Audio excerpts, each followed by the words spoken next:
Hi, I'm the Moorlander and this is Moorlander EDC. Today we are going to be having a look at EDC equipment that I think is incredibly versatile, and that is a Prybar. The one that we're having a look at today is the Gerber Chonk. Now, I do talk about this a lot and just how useful Prybars are. We'll have a look at some of the features that you can use with this, but they're specifically useful just for those areas where maybe you have an environment that you're not allowed to take a knife into. You can do a lot of things, even opening boxes with Prybars, which is pretty good. Plus, it's also so useful to have a Prybar to complement your knife. Knife is used for cutting, slicing, all of that sort of stuff. You see a lot of people trying to lever things open, trying to pry things open with the knives, and it makes your pubes stand on end watching them do it. So having your dedicated knife and having a Prybar that you can use to complement your knife is where the Gerber Chonk hopefully will come in. So we'll look at some measurements, some materials, and then we'll go through the features of this. As far as the measurements are concerned, it comes in at 100 millimeters, 10 centimeters, which I think is roughly about 4 inches. The thickness of the stock on this is, what was it? I think it's about 3.5, 4 millimeters, which is nice. Now that is just this stock here, the actual the steel that this is made from.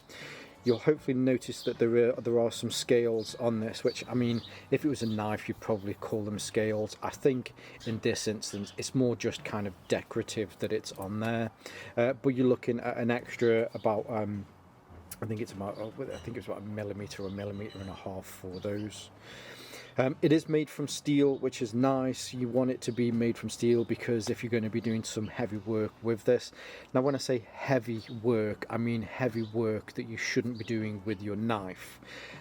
You might, you can pull nails out with this, but if you're trying to, I don't know, destroy a car like Ken and Ryu from Street Fighter 2, then you're going to struggle to do something like that with this.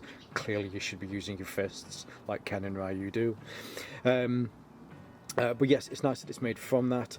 The scales, so there are 2 versions of this. This is the aluminium topo version, which I quite like. I know that a lot of people are fans of the topo scales.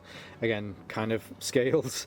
And aluminium as well is nice. It'll mean that it's nice and tough, but you will find, as I've got a little bit round the edges here when this is in your pocket and it scuffs against other things, that will come off ever so slightly.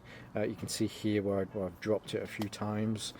These are held on by 3 screws here, so they look like a Torx 5, maybe a Torx 6. So if you did want to and you wanted to maybe save on some of the weight, now as far as the weight goes, it's only 70 grams. It's not particularly heavy, but if you wanted to, I guess you could take those off. I just simply haven't because I quite like the topo design on there. The other scales that are, or at least the other version of this, has a different scales, has some really nice green micarta scales, which again is quite nice. On the flip side as well, so I know when I talked about the thickness and I turned it over like this, so just talking about this here, you will see that this does kick at the end here like a traditional Prybar would do. A lot of Prybars, or at least these pocketable Prybars that we see nowadays, are purposely made to be flat and then they have that wedge on the end. Whereas with this one, it does have a traditional prying end on this, which is good. You can get extra leverage, or at least you can get into better points with this to be able to get some leverage to open whatever it is that you want to do with this.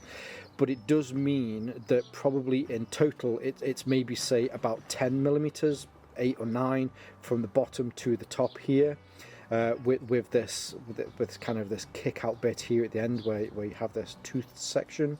But I think to counterbalance that, there is a pocket clip on here, which again, if you wanted to remove this, you could do. There are 2 larger Torx screws here at the top so that you can remove that, and you'd be able to reduce some of that size down a little bit.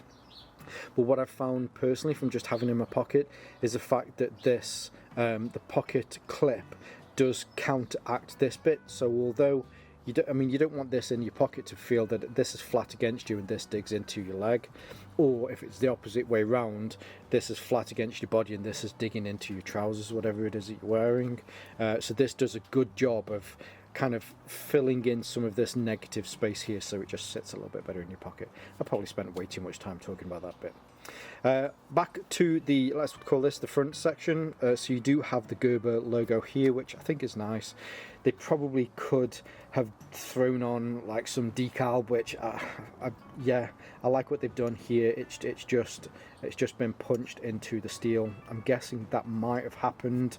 I'm guessing these wouldn't have been CNC cut, they'll have been punched out, and they might have been able to do that as they did that, which, you know, is nice. Now, as far as the features are concerned, there's a couple on here. Firstly, here you do have a bottle opener, which I guess it's nice that they added that, but if you've got a pry bar, then you can open a bottle anyway. But I always say with pry bars, you're only limited by your own imagination. So if you can't work out how to open a bottle with a pry bar, then, you know, you've got that there. But it certainly doesn't get in the way if you're having to use this like a pry bar. Your fingers just naturally fit into that bit there, or, you know, whichever way that you're going to do it. I've certainly not found that this is a warm spot or anything whilst I'm using it. There is a hole here. Not sure why that's there. Maybe you could put your thumb into it. I even checked on the Gerber website. I don't think it said that there was a reason for that. But I'm guessing as well, because it's just a solid chunk of steel, then that will help to have reduced some of the weight. Then when you get down to the prying end, as I mentioned, so this is more like a traditional pry, where you have this angle here that you can use as a lever. You can pry with this. It does have that tooth in there, so if you want to get under a nail, you can get under a nail, and you can help to start to get a nail out. It's not sharp. I mean, it's, at least I wouldn't certainly say that there's a cutting edge in there. However, it's reasonably sharp-ish. So if you wanted to strip a wire, you can put a wire into there, turn it around a bit, give it a bit of a pull, and then you'll be able to strip the end of the wires as well. And then lastly, you have a flat head screwdriver on each of these, so a smaller one and a larger one. So if, again, you just need to do something just to maybe tighten a couple of screws up, rather than trying to do that with your knife, which I do see people doing, and it just, yeah, drives me mad, then having this, you'll be able to do that as well. It does say that this is for keychains, so maybe if you wanted to, you could pass a keychain, you could pass your keys through there so that you could use it like that. Personally, I would probably just have the keys attached to the end here on the pocket clip to use that instead. But yeah, it's a nifty little tool. It's, yeah, just useful to have in your pocket to complement your knife. If you're enjoying the content today and you'd like to support my channel, don't forget to hit the like and subscribe button below.